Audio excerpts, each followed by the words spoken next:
Okay, so what if the sun's massive solar flares aren't random at all?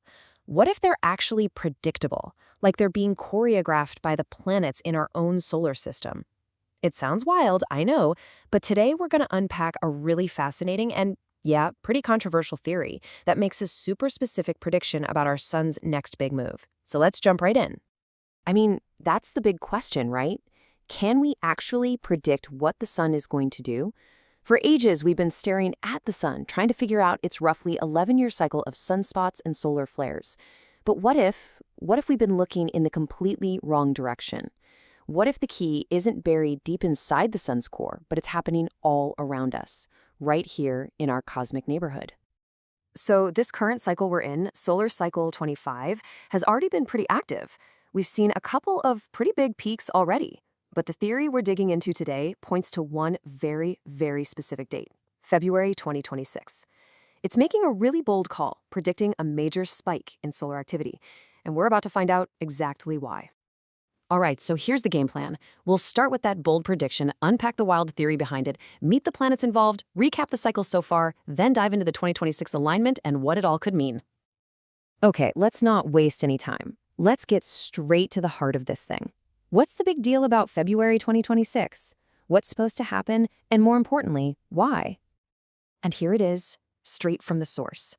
The claim is that the Saturn/Neptune alignment in February 2026 is what's going to give us our next big peak. Now, what's so wild about this is how specific it is, right? This isn't some vague, sometime in the future prediction. It's tying a massive solar event directly to the alignment of two specific planets. You can't get much more direct than that. It's a hypothesis you can actually test. So how on earth do you get to a prediction like that? Well, to even begin to understand it, you have to throw out the old playbook.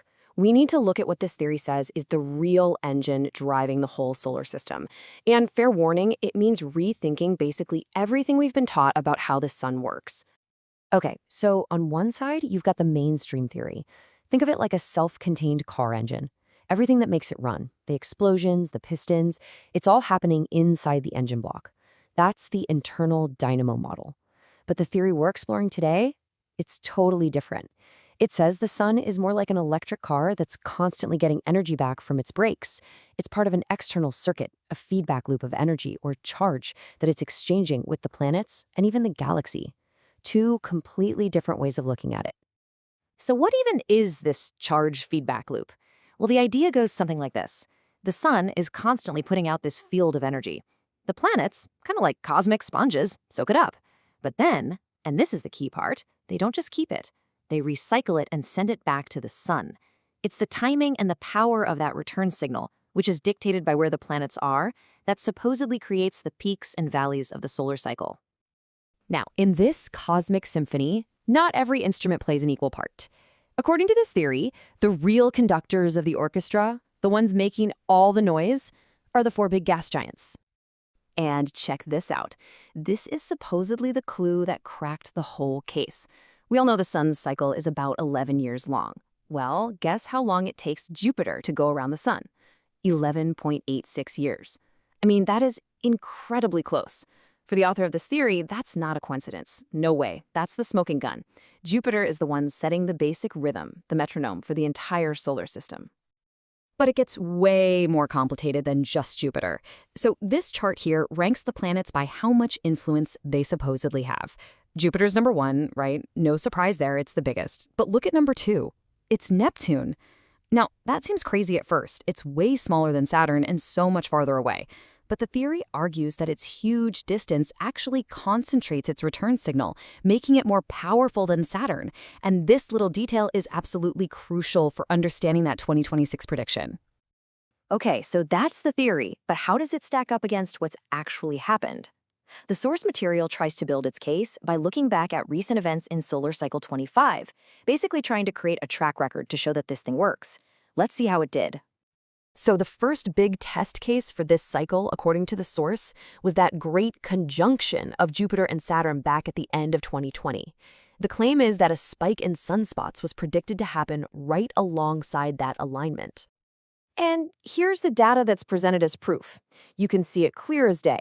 Sunspot activity was pretty low in October, then it ramps up in November, and boom, it peaks in December 2020, right on schedule with the alignment. For the author, this was a home run, the first successful call of the cycle. And it didn't stop there. The same logic was then used to predict the next couple of peaks. The source points to a Jupiter-Neptune alignment in 2022 and then a Jupiter-Uranus one in 2024 as the triggers for the next two big spikes we've seen.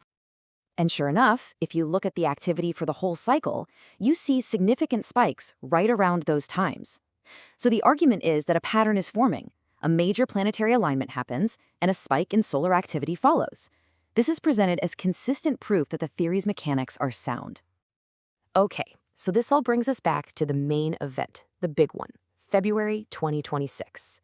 Everything we've talked about so far, the charge feedback, the weird ranking of the planets, this so-called track record, it all comes together for this one prediction. So what makes this 2026 alignment so special? Well, according to this theory, there's one more piece to this cosmic puzzle, and it's a big one.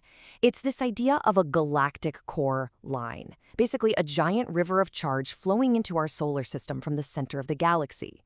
The reason 2026 is supposed to be such a big deal is because it's not just Saturn and Neptune aligning, it's them aligning right in the middle of this supercharged cosmic stream, which supposedly cranks their effect up to 11.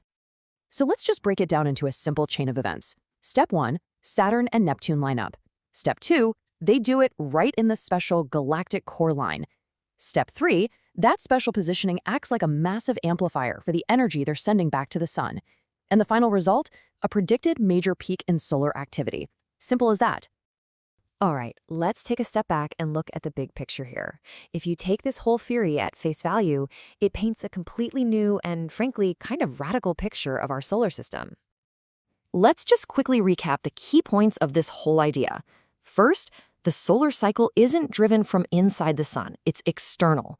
Second, the four gas giants are the main players. Third, their alignments with each other and with that galactic core line are what create the peaks and valleys.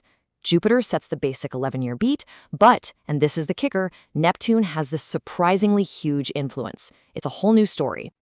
And that really leaves us with a pretty mind-bending final thought. If this theory is even remotely on the right track, it completely changes how we see our solar system. It's not just the sun in charge and everyone else falling in line. It's a dynamic, interconnected system where the planets are actually talking back. So the question I'll leave you with is this. If the planets really are choreographing the sun, what does that change about how we see our place in the universe?